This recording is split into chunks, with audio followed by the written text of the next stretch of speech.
रांची नाम के गांव में एक ठेले पर एक आदमी मटन चावल बनाकर बेचता था। वो एक बड़े पतीले में मटन करी बनाता था और पास ही एक और पतीले में वो चावल पकाता था। फिर दोनों को एक साथ एक थाली में डालकर लोगों को देता था खाने के लिए। लोगों का ये कहना था कि वो बहुत स्वादिष्ट होता था, इसीलिए ज्यादातर लोग वहाँ खाने के लिए आते थे।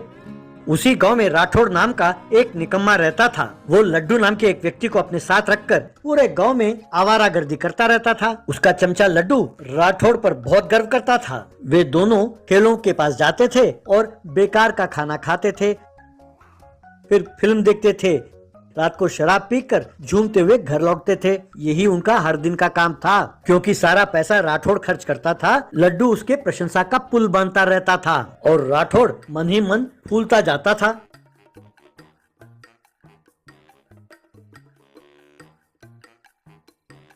एक दिन दोनों कहीं जा रहे थे कि अचानक लड्डू ने उसे रोका और कहा, दादा जरा रुकना तो सही, वहाँ देखो क्या हो रहा है। राठौड़ ने उस ओर देखा तो वहाँ उसने पाया कि ठेले के पास एक आदमी कुर्सी लगाकर बैठा है। तब राठौड़, अरे कोई बैठा है ठेले के पास तो क्या हो गया। तब लड्डू, क्या बात हुई दादा, वो ऐसे कैसे बैठ सकता है। अरे इस गांव में आपका भी कोई नाम है, आप यहाँ से गुजर रहे हो तो उसे उठकर खड़ा होना चाहिए और आपको सलाम ठोकना चाहिए। बजाय इसके ये कुर्सी पर पैर पे पैर डाल के बैठा है। ये मुझसे देखा नहीं जाता। दादा आप जानते हो मेरे दिल को कितना ठेस पहुँचा है। राठौड़, दिल को ठेस पहुंचा है तो ठीक है, अब मुझे क्या करना होगा। लड्डू, कुछ खास नहीं दादा, बस 5 मिनटों के लिए आप उसके सामने एकदम ठाठ से बैठो, बस काफी है। तब राठौड़, अरे मूर्ख, वहाँ फिल्म का टाइम निकला जा रहा है, अब ये सब करने की क्या जरूरत है। तब लड्डू, अरे फिल्म का क्या है दादा, कभी भी देख सकते हैं, ये बहुत जरूरी है। तब राठौड़, अब तुम चाहते क्या हो, मैं जाकर उसके सामने बैठूं, इतना ही ना। चलो ठीक है यार लड्डू, तुम मुझसे इतना प्यार करते हो। यूं कहकर उस आदमी के सामने एक स्टूल पर जा बैठा। बैठकर क्यों, अब ठीक है ना। यूं पूछा। तब लड्डू, बिल्कुल ठीक है दादा, अब आप उससे ज्यादा स्मार्ट दिखते हो।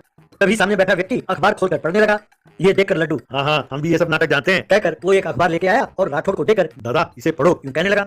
अखबार लेते हुए राठौड़, अरे मूर्ख, तू जानता है ना कि मैं पढ़ना लिखना नहीं जानता, अब मैं ये अखबार कैसे पढूं। तब लड्डू, अरे दादा पर वो तो नहीं जानता ना कि आप पढ़े लिखे नहीं हो, बस पढ़ने का नाटक करो। राठौड़ ने ठीक है कहा और अखबार पढ़ने का नाटक करने लगा। तभी उस आदमी ने अखबार पढ़ना बंद किया और उसे पास रखकर, एक मटन चावल का प्लेट देना, यूं कहा। तब ठेले वाले ने कहा, ठीक है साहब, अभी लीजिए। तभी लड्डू, सुनो, दादा के लिए स्पेशल मटन चावल बना कर देना, टेस्ट एकदम बढ़िया होना चाहिए। हाँ तब ठेले वाले ने कहा, हाँ ठीक है साहब, ठीक है। तब राठौड़, ये हुई ना बात laddu, I love you laddu. यूं कहा। तभी सामने बैठे व्यक्ति ने पैर पर पैर डाला। ये देखकर राठौड़ लड्डू की ओर देखने लगा। तब लड्डू, क्यों दादा, आपके पैर नहीं है क्या। तब राठौड़, किसने कहा नहीं है, मेरे भी 2 पैर हैं। तब लड्डू, तो देर किस बात की दादा, आप भी पैर पर पैर डालो। यूं कहा। तब राठौड़, अरे इसमें कौन सी बड़ी बात है। कहकर उसने भी पैर पर पैर डाला। क्यों, कैसा लगा। यूं पूछा। तब लड्डू, अरे एकदम बढ़िया दादा, बढ़िया, मैंने आपको इतने ठाठ से बैठते हुए कभी नहीं देखा। तभी सामने बैठा व्यक्ति अपने दोनों हाथों को सर के पीछे रखा और पीछे की ओर आराम से झुकने लगा। ये देखकर लड्डू,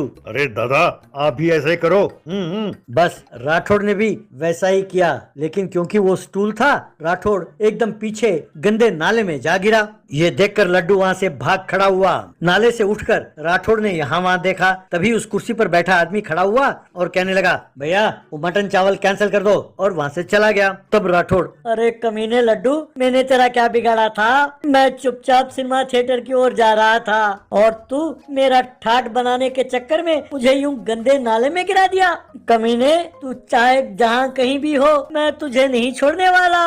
यूं कही रहा था कि तभी ठेले वाला, भाई साहब आपका मटन चावल तैयार है। तब राठौड़, क्यों रे, अब मैं तेरे लिए भी मजाक बन गया हूँ। ठहर जरा, आकर तेरी खबर लेता हूँ। कहकर कमर पर हाथ रखते हुए लंगड़ाते लंगड़ाते वो घर की ओर चलने लगा।